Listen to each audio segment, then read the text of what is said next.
Tom Benson used to say that mornings by the lake were the only time the world made sense. The air smelled like pine and damp earth. The sound of sprinklers argued softly across the lawns, and the hum of outboard motors in the distance blended with the cooing of doves on the power line. His porch light flicked off right on cue with the sunrise, because of course it did.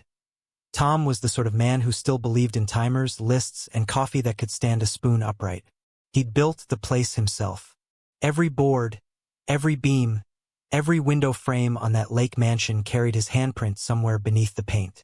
The house sat on the slope just above the waterline, close enough to hear the fish jump at dusk, high enough to see the mist roll off the surface in the morning. A wide deck faced the sunrise, and in the middle of that deck stood an old oak rocking chair he'd inherited from his father. Sometimes he'd sit there and think about how life had finally slowed down enough for him to enjoy the silence he used to work 16-hour shifts for. Tom wasn't rich, he was just careful.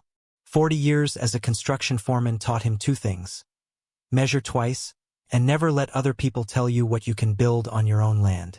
So when he retired, he bought a patch of property by Lakeview, the kind of rural lake that suburban developers later decided was up and coming. Before long, identical houses started popping up on both sides of the cove like cloned mushrooms, each with its approved mailbox, matching shutters, and identical shade of neutral sand siding. Tom didn't mind. He figured everyone deserved a nice view. He kept to himself, waved at the dog walkers, and spent his mornings sanding the railings on his deck until they felt like glass. His only real indulgence was the mailbox he'd built. A solid oak post with a copper box, hand-polished until it gleamed like a penny. Neighbors used to compliment it before the HOA came along. Started small, the way trouble always does. A few neighbors decided the lakefront should look unified. Someone started talking about property values, and within months, a temporary committee became a permanent HOA. Tom never signed the paperwork. His lot wasn't part of their subdivision. It predated the entire Lakeview Estates project by a decade. But he figured if they wanted to have meetings about lawn lengths and trash can placement, that was their right. He'd seen worse forms of entertainment. He remembered the first HOA flyer he got. Community pride starts with compliance, it said in big, cheerful letters. He chuckled, tossed it in the recycling bin, and went back to painting the trim on his boathouse. He didn't realize that flyer was the opening act in a slow, ridiculous war. The day the first letter arrived, the morning was particularly beautiful. The air had that golden glow that makes even cracked pavement look cinematic. Tom walked down his gravel driveway with his mug of black coffee, the kind that could strip paint if you weren't careful, and opened his copper mailbox. Inside sat a single white envelope with a logo embossed on the corner. Lakeview Homeowners Association. He frowned. "Can't be for me," he muttered. But it had his name, full and proper, even the middle initial he hadn't used since his wedding license. He opened it at the porch table, expecting maybe a friendly notice about a lost cat or community barbecue. Instead, in formal language that could only be written by someone who never smiled at work, the letter stated, "Dear Mr. Benson, our records indicate that you have failed to pay your monthly HOA fees for the past 84 months. Total balance due $180,000. Immediate payment required to avoid legal action or property lien. Sincerely, Lakeview HOA Board." He blinked once, then twice. He even flipped it over to check if it was a prank. No joke. Someone out there genuinely believed he owed them a small fortune for the privilege of existing near their cul-de-sac. Tom sipped his coffee and laughed softly. 84 months, he said to himself. I didn't even live here for half of that. He thought maybe the HOA had mixed up records with one of the new homeowners on the other side of the cove. Clerical errors happen, right? He decided to call the number listed at the bottom. The voice that answered sounded cheerful in that customer service way that means cheerful until you ask a question. He explained that he wasn't a member of the HOA and had never agreed to their fees. The woman on the phone paused, then said, "Oh, sir. All properties adjacent to Lakeview are subject to association bylaws." Tom smiled as if she could see him. "That's funny," he said, "because I'm the one who sold them that land." The silence on the other end stretched a little too long before she said, You'll have to bring documentation to the next HOA meeting if you'd like to dispute the fees. He hung up, shook his head, and muttered, I've heard smoother scams from telemarketers. Still, he figured the simplest way to end it was to show up at their meeting, hand them a copy of his deed, and clear the air. He spent the rest of that day repairing a loose step on his dock and listening to the faint sound of lawnmowers across the lake, unaware that the gears of bureaucratic absurdity had already started turning against him. By the following week, he'd received 2 more envelopes, one marked Final Notice, the other Violation Warning. According to the second, his property aesthetic did not conform to Lakeview's approved guidelines. Apparently, his deck color was non-compliant with community tones, and his mailbox lacked reflective numbering. He looked out at the pristine copper box gleaming in the sunlight. Reflective enough for a helicopter, he said. Tom decided to attend their next HOA meeting in person. It was held in the community center, a building that looked like a middle school gym married a waiting room. Folding chairs lined up in rows. Donuts on a table. Coffee so weak it could barely call itself coffee. At the front sat Linda Markson, HOA president. She had a clipboard, a microphone that didn't need to exist, and the demeanor of someone who mistook control for purpose. She welcomed him with the thin smile of a dentist before a root canal. When his turn came, Tom stood, introduced himself, and laid his deed on the table. This property, he said calmly, was bought in 1993, before Lakeview Estates was even a subdivision. It's not subject to HOA regulations. Linda adjusted her glasses. Mr. Benson, all properties within 1,000 feet of the lake are under the association's authority. Tom tilted his head. So you're saying you own the lake? No, she said briskly. We manage it. Ma'am, he said with a faint grin. I built the dock you're managing. There were quiet chuckles from the back of the room, quickly silenced by Linda's glare. She wrote something on her clipboard and said, We'll review your case. Until then, please consider yourself under notice. That was the moment Tom realized this wasn't a mix-up. It was a performance, the kind of power game that made small people feel big. When he left, he walked past a row of matching mailboxes, all painted beige, all perfectly aligned. He glanced back at his copper one glinting by the water and muttered, Guess I didn't get the beige memo. That night, as the sun went down and the frogs began their chorus by the lake, Tom sat on his porch, rereading the letter under the porch light. He could feel irritation bubbling up beneath his usual calm. Not anger exactly. More like disbelief at how far nonsense could travel when given a stamp and a clipboard. He thought about ignoring it, but something in his gut told him this wasn't the kind of storm that passed on its own. He folded the letter neatly, slid it back into the envelope, and placed it on the table beside his empty mug. The house was quiet, the kind of quiet that made small noises sound important. The creak of floorboards, the ticking of a clock, the faint whisper of wind against the windows. In that silence, he said softly to himself, almost amused, that letter changed everything. If there's one thing Tom learned about bureaucracy, it's that it never apologizes, it doubles down. The second HOA letter showed up only 3 days after the first, and this one came certified. The mail carrier even gave him a look that said good luck, buddy.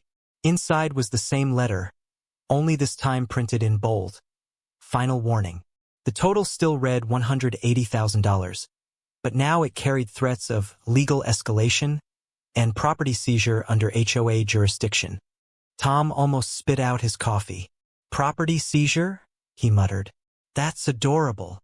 He figured this was worth straightening out in person. So he drove to the Lakeview Estates office. A double-wide trailer dressed up with vinyl siding and a banner that read Community Starts Here. Inside, he found Gary, the HOA treasurer, sitting behind a folding table surrounded by stacks of paperwork and a flickering Keurig. Gary was the kind of man who apologized before speaking. When Tom explained the situation, Gary looked horrified. Oh, this must be a mix-up, he said, adjusting his glasses. I'll talk to Linda. Linda, the president, Gary whispered, as though saying her name could summon her like a spirit. Linda Markson didn't arrive so much as descend. Clipboard, heels, hair sprayed into submission. She greeted Tom with the smile of a traffic cop. "Mr. Benson, we've been trying to reach you about your outstanding balance." Tom held up his deed. "Not sure if you read this part. My property predates your HOA by 9 years. Linda's expression didn't change. "All residents benefit from the association's maintenance of shared assets. You're therefore obligated to contribute." "What shared assets?" Tom asked, genuinely curious. She gestured vaguely toward the window. "The lake." He blinked. "The lake? Ma'am, that's my lake." Gary coughed softly. Linda ignored him. "That's a matter of interpretation," she said briskly. "If you'd like to file a dispute, please fill out Form 8B and submit it at next month's meeting." Tom gave a polite nod, folded his deed back into the envelope, and left. As he walked out, he heard Gary murmur, "I'm so sorry," like a man apologizing for weather. By the following week, the nonsense had evolved. He came home from fishing one afternoon to find a bright orange paper taped to his front gate. Notice of violation. It read, citing unauthorized mailbox design and non-conforming exterior color. His offense was that his copper mailbox reflected sunlight at unsafe levels. He laughed so hard he had to sit down. The next day, a second notice appeared, this one about his deck railing being non-standard height. That one really made him grin, since he'd built half the decks in Lakeview before the HOA existed. "Non-standard," he muttered. "Guess they changed the standard when I stopped charging them contractor rates." Soon, the harassment took on a pattern. He'd get a letter every few days. Fines, warnings, invitations to mandatory compliance sessions. The numbers stacked absurdly. $500, then $1,000, then $1,500 for continued refusal to cooperate. He started collecting them in a shoebox labeled comedy material. Martha, his neighbor 2 houses down, started dropping by with gossip updates. "Linda says you're setting a bad example," she'd say, eyes wide like she was delivering news of a celebrity scandal. "They think if you don't pay, everyone'll stop." Tom smiled. "Then maybe they should try sending polite letters instead of threats." "Oh, honey," Martha said. "Polite doesn't fit on a clipboard." A week later, the HOA newsletter arrived. Right there on page 1 was an announcement. Lakeview HOA pursuing legal recourse against non-compliant property owner for unpaid dues. They didn't name him directly, but the photo of unauthorized mailbox left little mystery. His neighbor's teenager sent him a link to the online version with laughing emojis. "Guess you're famous," the kid wrote. Tom's irritation was growing roots. He'd been patient, civil, but he wasn't built for games that rewarded pettiness. One morning, after finding yet another warning taped to his door, this one for improper garbage bin placement, he decided to attend the next HOA meeting again. When he walked into the community center, conversation stopped. Linda sat at the head table, surrounded by her board like a queen with her nervous court. The coffee was weak, the donuts staler than ever. He started calmly. "Folks, I'm here to clear this up once and for all. My property isn't under HOA jurisdiction." He handed copies of his deed to each board member. "You can verify it with the county clerk if you'd like." Linda didn't even glance at the papers. "Mr. Benson," she said sweetly, "we appreciate your enthusiasm, but everyone benefits from our rules. They preserve property values." Tom folded his arms. If you really cared about property values, you wouldn't let Gary paint his shutters that shade of hospital blue. The room chuckled. Gary blushed. Linda's eyes narrowed. "Sarcasm won't change the bylaws," she snapped. "Either you pay the fees or face enforcement." "Enforcement?" "That's right. We have authority to fine, file liens, and, if necessary, pursue demolition for persistent non-compliance." Tom leaned forward. "You're saying you can demolish a house you don't own?" Linda gave a thin smile. "You'd be surprised what we can do when people ignore the rules." He left the meeting in silence, a dozen neighbors avoiding eye contact. Outside, under the street lamp, the air smelled like cut grass and self-righteousness. He looked back at the hall and muttered, I think I just met the world's smallest empire. By midsummer, the fines had snowballed into absurdity. The HOA claimed he now owed $182,750, including processing fees. They sent a formal notice threatening foreclosure. Tom received it while replacing the boards on his dock.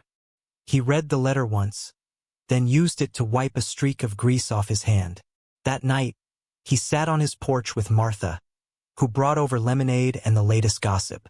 "They're saying you could lose the house," she whispered. "I built this house, Martha," he said. "They can't take what they don't own." "Well," she said cautiously, "they took down Bill's tool shed last month, said it violated structural visibility codes." Tom raised an eyebrow. "Structural visibility?" "They said it blocked the view from the walking path." He laughed quietly. "So no view, no life. Got it." The next morning, he woke to the sound of voices outside. 2 HOA inspectors stood at the edge of his driveway with clipboards, taking photos of his porch steps. He walked out barefoot, coffee in hand. "Morning," he said. "Something wrong." One of them cleared his throat. "Routine inspection, sir. Possible code infraction regarding railing height." "Railing height," Tom repeated, setting down his mug. "I built that railing. It's exactly 42 inches, same as the county requirement." The man shrugged. "HOA requires 45. Tom smiled. "That's cute. County law beats HOA policy. But you go ahead and write that down." They did. 2 days later, another fine arrived. The absurdity had reached the level of performance art. He started to find it funny in a grim sort of way, like watching a toddler declare martial law over a sandbox. The newsletter now called him the holdout, and Linda began referring to him in meetings as a precedent risk. Still, Tom didn't bite. He wasn't going to give them the satisfaction of an outburst. He'd been yelled at by union reps, city inspectors, and 20-year-old architects who thought AutoCAD made them gods. He'd learned long ago that patience isn't weakness, it's leverage. But the final straw came in August.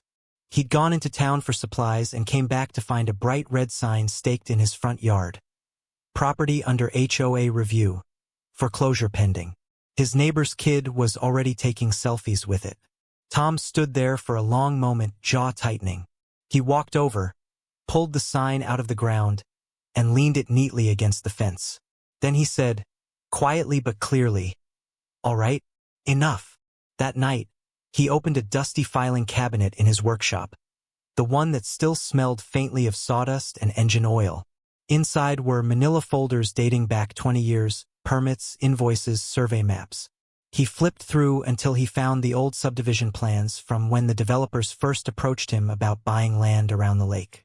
There it was, Benson Development LLC Master Parcel Lease Agreement, the kind of document written in small print that no one ever bothers to read, except the man who drew the first line of the blueprint.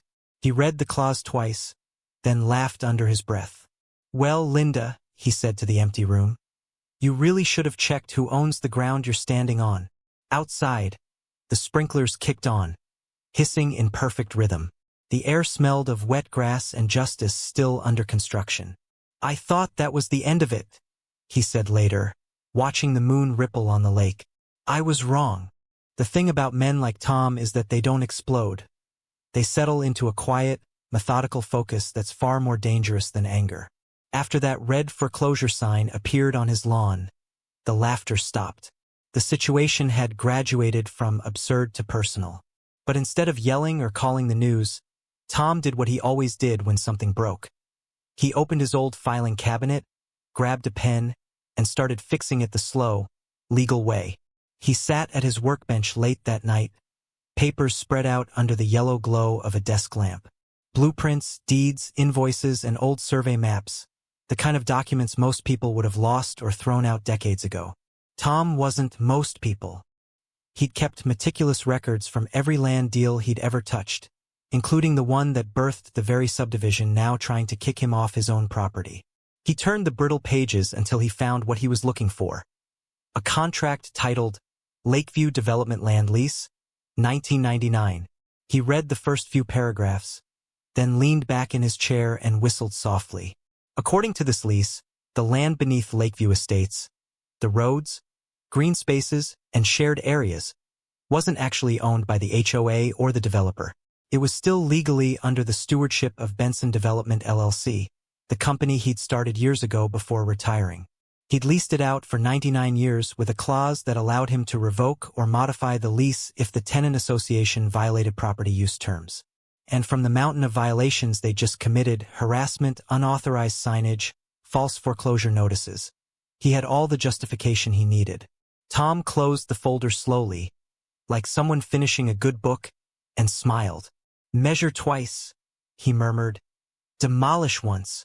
The next morning, he drove to the county records office, a beige building that smelled faintly of toner and stale coffee. The clerk behind the counter was a middle-aged man with a kind face and a name tag that read Terry.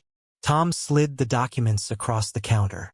"Need to confirm something," he said. Terry squinted, adjusted his glasses, and began typing. After a few minutes, he let out a low whistle. "Well, I'll be damned," he said. "This still shows active. Benson Development LLC retains land rights on all common use areas of Lakeview Estates." "That mean you, Mr. Benson?" Tom nodded. "That'd be me." Terry grinned. "They trying to pull one over on you?" "You could say that." Terry laughed. "You're about to have some fun." "Fun's not the word I'd use," Tom said. "But I'll settle for fair." He left the records office with certified copies of every relevant document, neatly stapled and notarized. On the way home, he stopped by a small law office on Main Street. The sign out front read Stevenson and Green, attorneys at law. Inside, he was greeted by Rick Stevenson, an old acquaintance who'd once helped him untangle a zoning dispute back when Tom was still running job sites. "Tom Benson," Rick said, shaking his hand. "Haven't seen you in years. What brings you in?" Tom set the file down on his desk. "An HOA that thinks it owns my land." Rick raised an eyebrow. "Oh, this'll be good." Over 2 cups of burnt coffee, Tom explained everything: the letters, the fines, the threats, the demolition talk. Rick listened, leaning back with a growing grin that turned into outright laughter by the end. "You're telling me they're operating on leased land they don't even own? And you've got the deed to prove it?" Tom nodded. "Every page." Rick chuckled. "Tom, this isn't just a defense, this is checkmate. We're not talking small claims here. You can pull the rug right out from under them. Literally." Tom wasn't looking for revenge. He wanted resolution, the quiet kind that leaves people stunned into reflection. "I just want them to stop pretending their rules are law," he said. Rick smiled knowingly.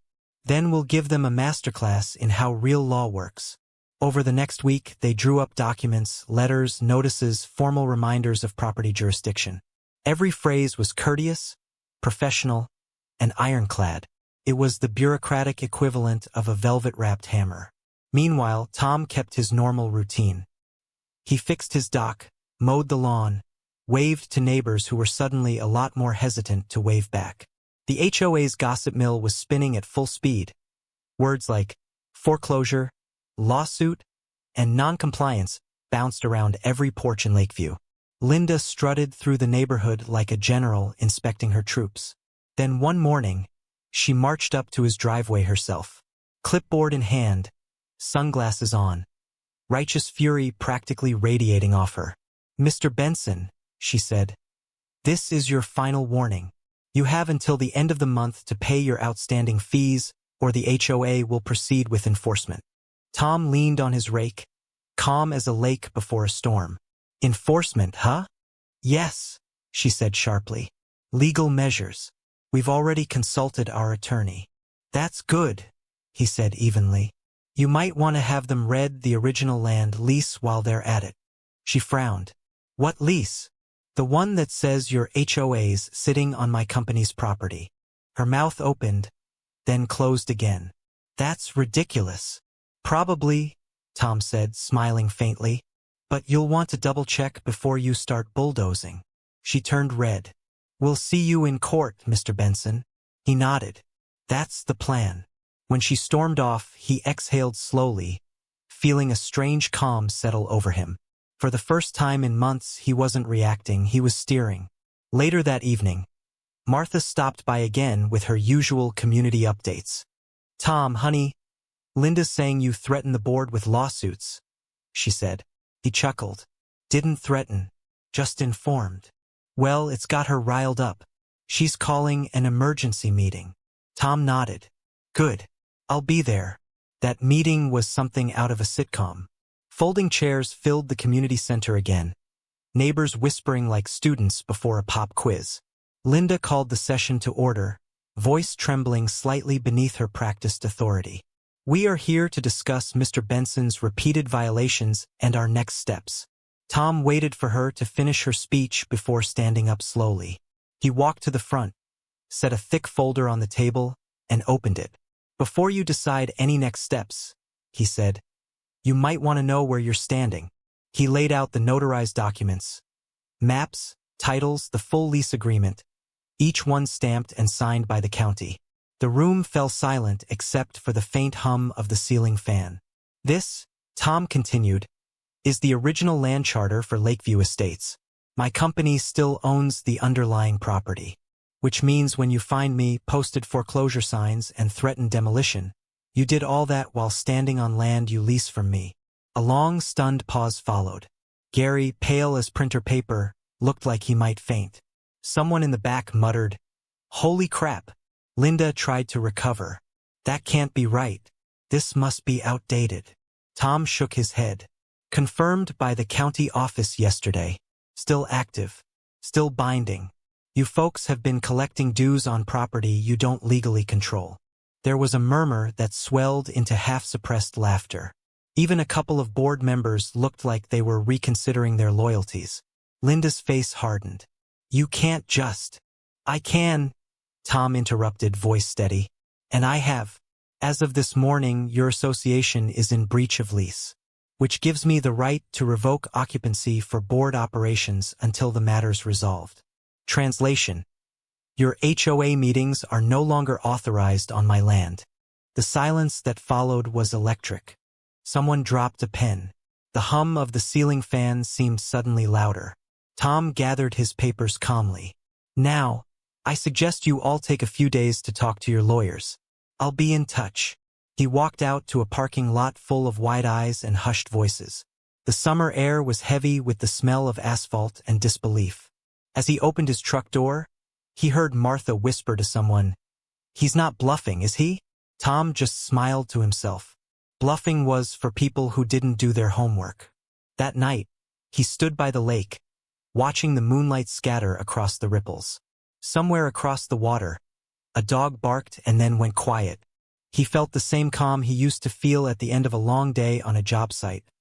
The quiet satisfaction of knowing everything was measured right, everything level, everything in its place. "They wanted to play paperwork games," he said softly, half to himself. "Guess I'll show them how it's done."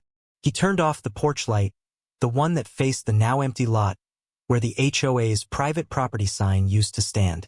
The cicadas buzzed louder, and for the first time in months, the lake felt like his again. They thought they'd cornered him, but in truth, they'd just backed themselves into the smallest legal trap ever built. One drawn in pencil, inked in patience, and measured by a man who never built anything crooked. And as Tom went to bed that night, the plan already in motion, he couldn't help but chuckle. They have no idea what's coming. It started on a Tuesday because, of course, chaos always picks the most ordinary day to arrive. The lake was quiet, the air heavy with that sticky late summer stillness that makes time move slower. Tom had just poured his first cup of coffee when he heard the low rumble of diesel engines in the distance. At first, he thought it was roadwork on the county highway, but then the noise grew louder, closer. When he stepped out onto the porch, he saw them. 3 trucks idling at the end of his driveway. Each one bore the bright logo of Precision Demolition Services. A handful of men in neon vests stood beside them, holding clipboards and looking uneasy. Behind them, Linda Markson's silver SUV gleamed like a smug punctuation mark at the end of a bad sentence. Tom sighed. He didn't shout, didn't run, didn't even set down his coffee. He just leaned on the porch railing and waited. Linda climbed out of her car, sunglasses in place, clipboard in hand, her preferred weapon. "Mr. Benson," she called, voice too loud for the quiet morning. You've ignored repeated notices. The HOA is proceeding with corrective action under Section 14B of our bylaws. Tom looked at her over his mug. And what section covers trespassing? She ignored that. Your structure is non-compliant and subject to removal. Removal, Tom repeated. You mean demolition? Linda smiled like a woman announcing the weather. That's correct. The demolition foreman approached, hat in hand, eyes uncertain. Sir, he said, we have a signed work order from the Lakeview HOA. We were told the structure's been condemned. Tom raised an eyebrow. By who? The man pointed at Linda. Tom took another sip. You got a county permit? HOA said it wasn't necessary, the man said carefully. Tom exhaled slowly, fighting a laugh. You might want to double-check that. But Linda was already signaling for them to begin. Tom didn't bother arguing. He simply turned, walked back inside, and set his coffee cup down on the counter. He stood in his kitchen, hands in his pockets, as the engines roared to life outside. Through the window, he watched the first swing of the excavator's arm crash into the side of his house. With splintering, glass-shattering, years of work reduced to debris in seconds. Neighbors gathered at the edge of their lawns, phones out, recording. Someone even brought a lawn chair. The whole thing looked like a neighborhood event, a performance of petty power. Linda stood beside the foreman, nodding occasionally, like a queen overseeing a public execution. By noon, the mansion was a pile of broken timber and dust.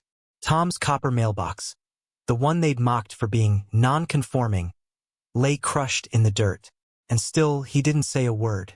When the noise finally stopped, Linda walked up the driveway, brushing off her clipboard with satisfaction.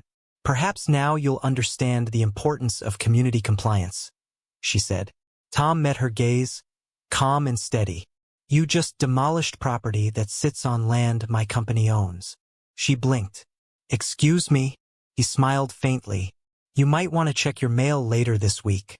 Linda frowned, confused but too proud to ask. You'll be hearing from our attorney. Oh, I'm counting on it, Tom said, turning toward the lake. And they'll be hearing from mine. That night, the air over Lakeview was thick with gossip. People whispered at backyard fences. Text chains lit up like wildfire. Some said Tom had gone bankrupt. Others said he was suing the HOA for millions. Martha came by with a casserole and the latest rumor. Linda's having an emergency board meeting, she whispered. They're saying you're making threats. Tom chuckled. I haven't threatened a soul. He glanced out the window, where the ruins of his house sat quietly under the moonlight. Just stating facts. By Friday, certified letters started landing in every HOA board member's mailbox. Thick, official-looking envelopes stamped with the seal of Benson Development LLC. Inside each one was a notice of lease violation and revocation of usage rights. Legal wording, polite but unmistakable. The HOA had violated the terms of their land lease, and therefore their right to operate within the Lakeview subdivision was rescinded. The reaction was instant and chaotic. That evening, Linda called another emergency meeting. Neighbors crammed into the community center, faces red from heat and confusion. Gary, the treasurer, looked like he hadn't slept. He can't do this, he stammered. Can he? Linda slammed her clipboard on the table. He's bluffing. It's intimidation. Someone from the back spoke up. I checked with the county office. His company really does own the land rights. The room buzzed. Murmurs rippled like wind across tall grass. Then what happens to us? Another voice asked. Linda straightened her shoulders. Nothing happens. We stand firm. We'll file a counterclaim. He can't just evict an HOA. Gary rubbed his temples. Linda, technically he can if we breached the lease, which we did. Her eyes flashed. You're not helping, Gary. Outside the meeting hall, Tom sat in his truck, watching the lights through the window, listening to the muffled chaos. He didn't enjoy it. Not exactly, but he couldn't deny the sense of balance returning to the world. By the following Monday, panic had gone public. Someone leaked the situation to the local newspaper, And soon a headline appeared. HOA demolishes owner's mansion. Faces legal nightmare over land rights. The story spread fast. Reporters called. Neighbors speculated. And the HOA's Facebook group turned into a digital battlefield. Linda posted a long, defensive message about miscommunication and ongoing legal review. But the comments section tore her apart.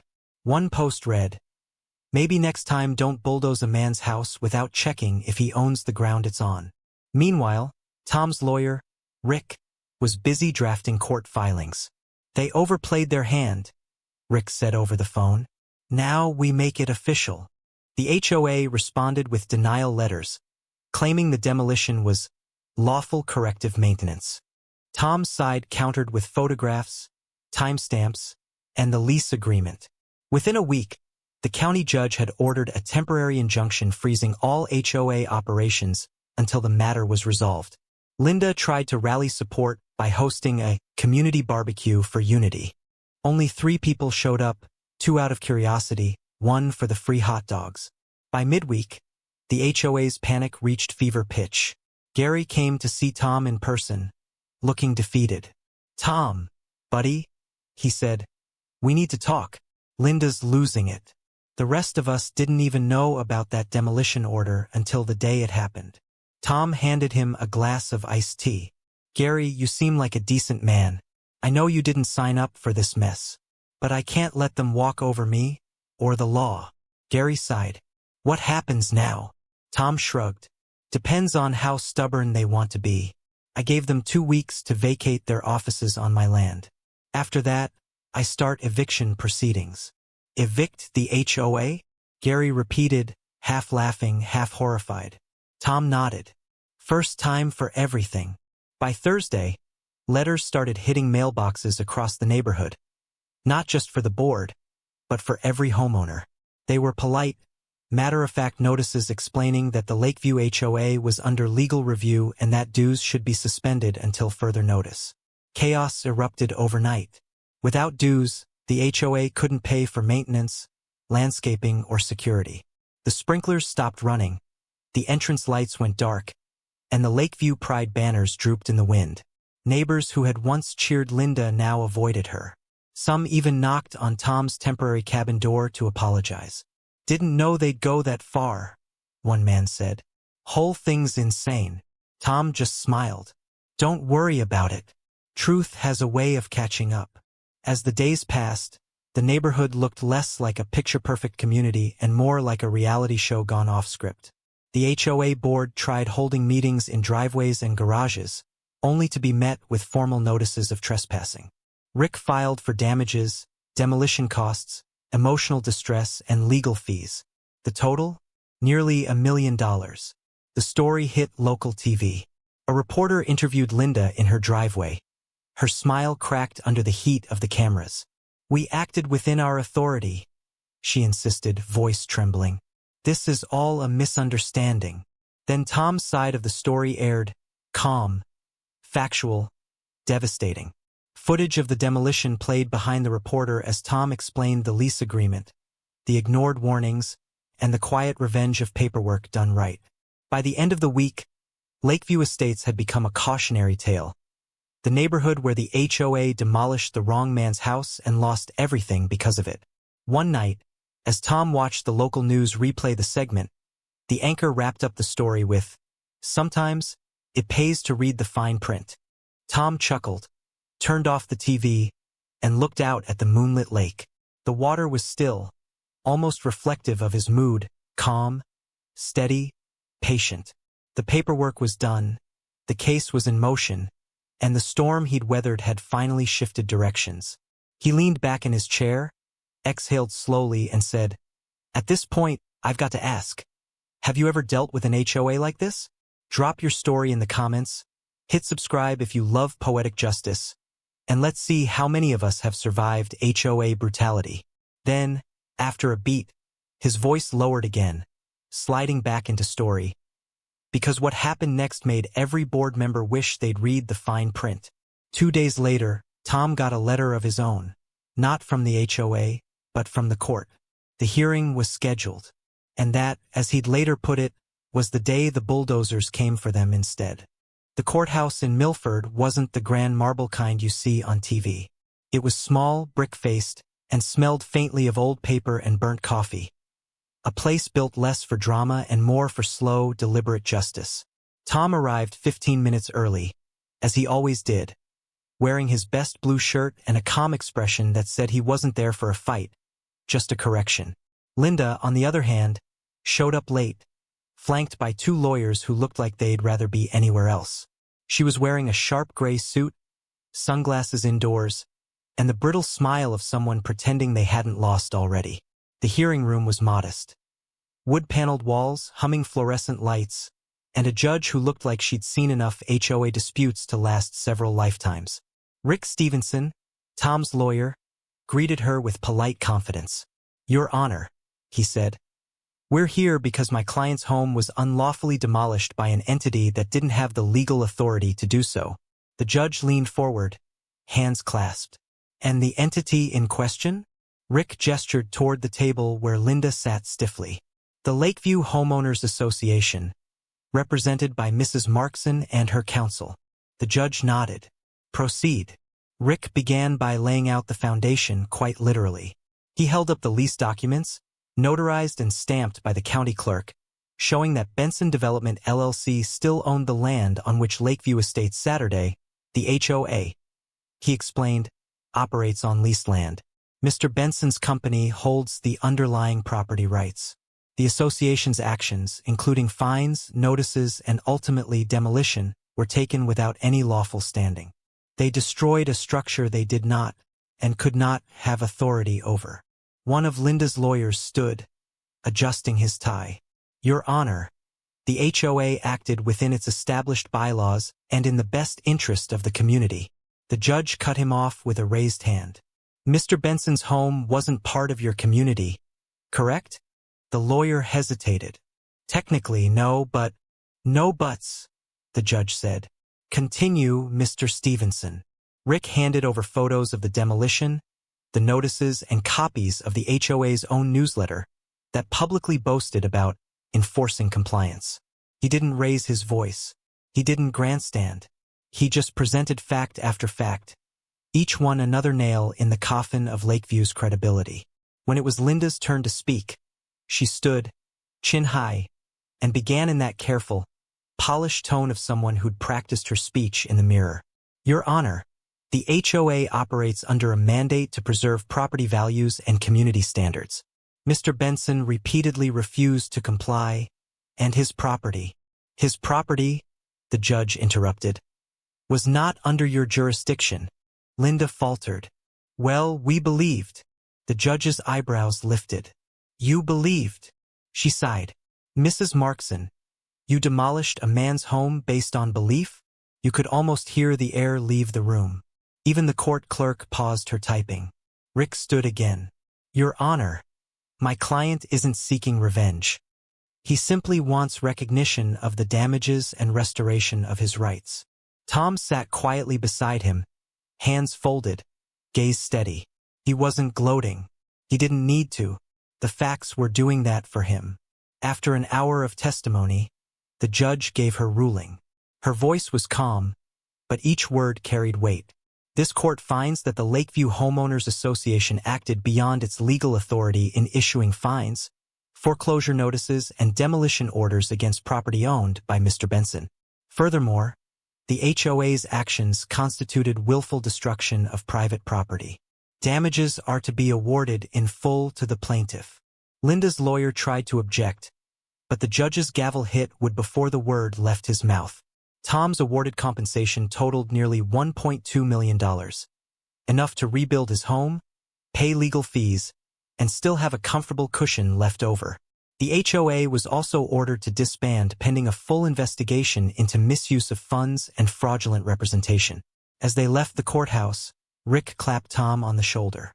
"You did good, old friend," he said. "Kept your cool, kept your records, and you won with paperwork." Tom smiled. Best tool in the box. Outside, the local news crew was waiting. Reporters rushed forward, microphones out. "Mr. Benson, how do you feel about the verdict?" one asked. Tom gave a half-smile. I feel like some fences don't need painting, they just need reading. The quote made the evening news. That night, over a slow pan of the lake and the ruins of what used to be his mansion, the reporter closed the story with, "Sometimes the calmest man in the room wins the loudest fight." The following week, demolition crews returned to Lakeview, this time under county supervision, to remove the HOA's illegal signage and the remains of their office trailer. Linda resigned publicly, citing stress and lack of support. Gary, looking like a man freshly paroled, handed Tom an apology letter and a box of HOA records no one wanted. "Didn't sign up for this circus," he muttered. Tom took the box, thanked him, and meant it. "For what it's worth," Gary added, "most of us were rooting for you." "I know," Tom said. "It wasn't about winning, just about balance." Rebuilding didn't take long. Tom decided not to recreate the mansion. He'd had his fill of grandeur.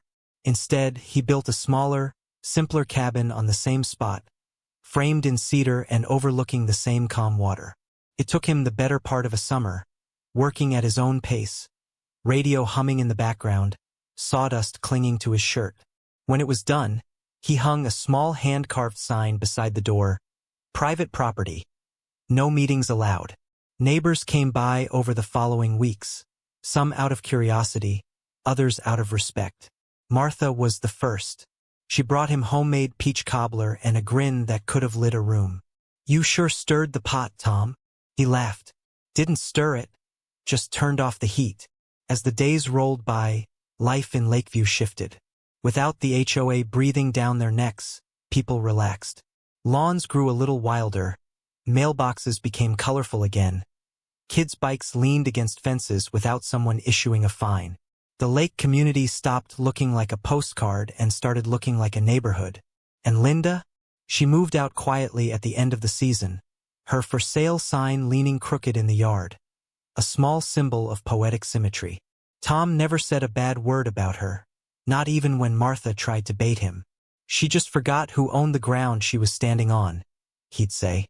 On a quiet evening in early autumn, Tom sat on his new porch, the smell of pine and fresh varnish mixing with the faint scent of his neighbor's barbecue.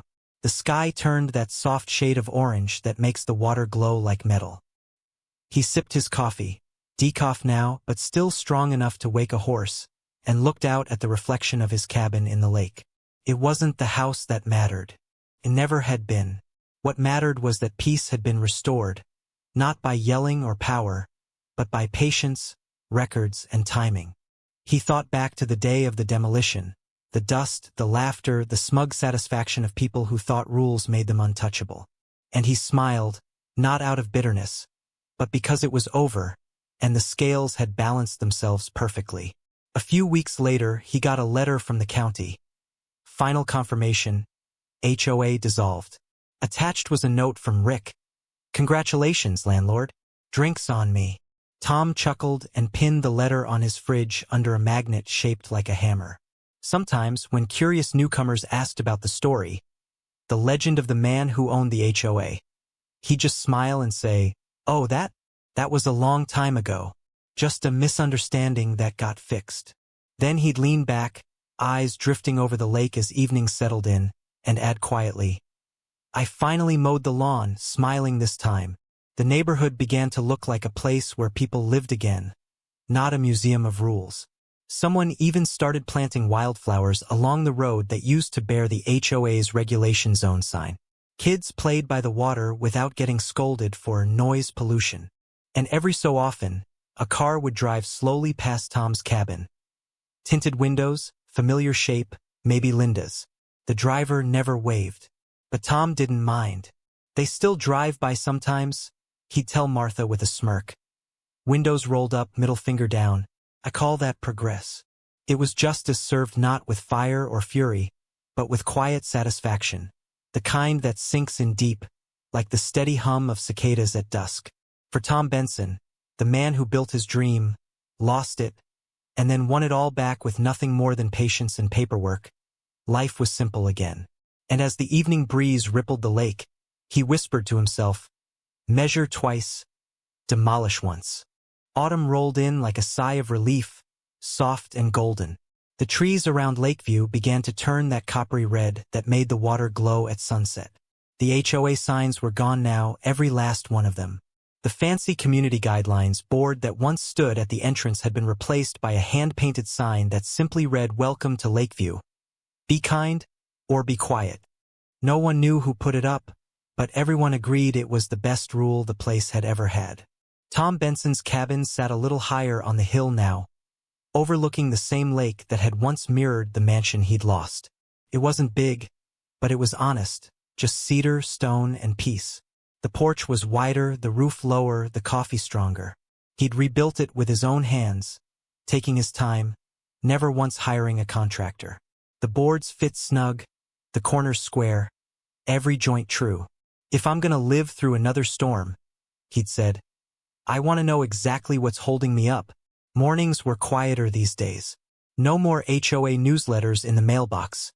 No more clipboards lurking near the driveway. The only sounds were the soft buzz of cicadas, the splash of fish, and the creak of his rocking chair. Sometimes Martha would come by with a thermos of coffee and 2 mismatched mugs, claiming the mismatched part keeps us humble. She'd sit beside him and gossip, but it wasn't the bitter kind anymore. "They finally filled in Linda's old flower bed," she said one morning, sipping her coffee. "Someone planted daisies there." Tom smiled. "Good choice. Daisies don't file complaints." Martha chuckled. "You know, folks around here are calling you the HOA whisperer." He laughed, shaking his head. "I'm no whisperer, just a man who reads the fine print." The lake had changed too. Without the HOA's restrictions, people started using it again. Canoes drifted across the water, kids skipped rocks near the shore, and neighbors actually talked instead of emailing each other about garbage bins. The whole community seemed to breathe again. But under the calm, Tom could still feel the ghosts of the old system. The fear, the control, the way rules had replaced reason. It was strange how easily people handed over peace in exchange for order. He thought about that a lot as he watched the sun rise over the water, the light cutting through mist like forgiveness. One Saturday afternoon, Gary stopped by. He looked better, less nervous, more human. Without the HOA burden on his shoulders, he'd gone back to his old job teaching shop class at the high school. "Got a new batch of kids this year," he said proudly, "teaching them to build birdhouses instead of bureaucracy." Tom grinned. "Bet that's a welcome change." Gary nodded. "You know, Tom, what you did, it scared a lot of folks at first, but it also freed them. They didn't realize how tight they'd been wound until the rules disappeared." "Sometimes," Tom said, "you don't know a leash is there until it's gone." They stood there for a while, watching a heron glide low across the water. Gary hesitated before asking, "You ever miss it? The big house?" Tom shook his head. "Not once. That place was a showpiece. This one's home." Gary smiled. "Linda moved 2 towns over, by the way. Word is, she joined another HOA." Tom let out a soft laugh. "Some people collect stamps. She collects bylaws." When Gary left, Tom sat on the porch until the light began to fade. The sound of crickets replaced the chatter of daytime birds. A cool breeze stirred the wind chimes he'd hung by the door, simple copper pipes that made a sound like laughter echoing from far away.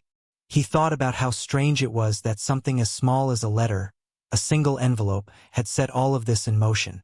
A quiet man's life, a petty war, a poetic victory. He didn't feel triumphant. He felt balanced, like the world had been tilting for a while and finally found its center again. Around Thanksgiving, the new Lakeview Neighborhood Association, a loose, informal group that mostly just planned potlucks, invited Tom to their first meeting. He almost didn't go, out of reflex, but curiosity got the better of him. The meeting was held in someone's garage, folding chairs again, but this time there were casseroles and laughter instead of glares and citations. A retired teacher named Nancy opened with, "Let's skip the bylaws and just focus on keeping the lake clean."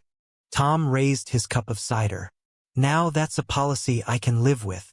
The group chuckled, and someone handed him a paper plate piled with pie. It wasn't official, it wasn't structured, and for the first time in years, Lakeview felt like a community instead of a compliance zone. When the night ended, Martha patted his arm. "See, Tom? You built more than a house. You built this." He smiled, embarrassed. "Nah, I just tore down the wrong thing." She winked. "Sometimes that's what building looks like." Winter came early that year, frosting the lake with thin layers of ice. Tom spent more time inside, working on small projects, fixing fishing rods, carving toys for Martha's grandkids, sanding new picture frames for his walls. One frame held a photo of the old mansion before it was destroyed. Another held a photo of the new cabin, smaller but warmer. Side by side, they told a story of scale and sense. Every so often, a letter would come from someone who'd seen his story online. Strangers from other states wrote to thank him. People who'd been fined for the color of their shutters, who'd been told to hide their kids' bicycles, who'd been humiliated by power-hungry boards. One letter simply read, "You gave us hope. Turns out we're not crazy, just tired." Tom kept those letters in a wooden box by the fireplace. Proof, he called it. Proof that decency still mattered, that common sense could still win in a world allergic to it. One snowy morning, he got a visit from a young reporter doing a follow-up story for a regional magazine. She asked him what lesson he thought others could take from what happened. He considered for a long moment before answering. "It's not about winning," he said slowly. "It's about reminding people that rules don't mean much without reason. Power without humility doesn't last. And peace is worth reading the fine print for." The reporter smiled. "That's a good quote." He chuckled. "Don't turn it into a slogan.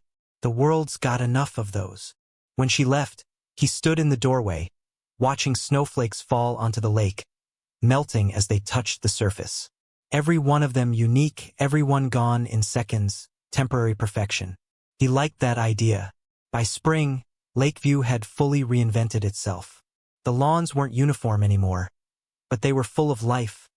Daisies, tulips, wild violets. People waved without agendas, laughed without permission. Kids built forts out of driftwood instead of hiding behind rules. And somewhere beneath the calm water, Tom imagined the reflection of his old life resting quietly, forgiven. On the first warm day of May, he took his fishing rod down to the dock. The planks creaked under his boots, rebuilt, but with the same nails he'd salvaged from the wreckage.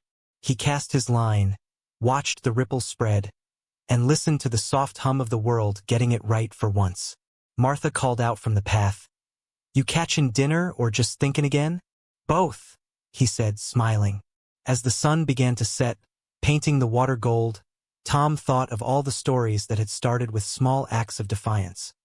Quiet people standing up to nonsense. He figured most of them never made the news, but maybe they didn't need to. Justice, he decided, didn't always need an audience. Sometimes it just needed one calm man with a pen and patience. He reeled in, packed up, and headed toward his cabin as the last of the light slipped behind the trees. The air smelled of pine and promise.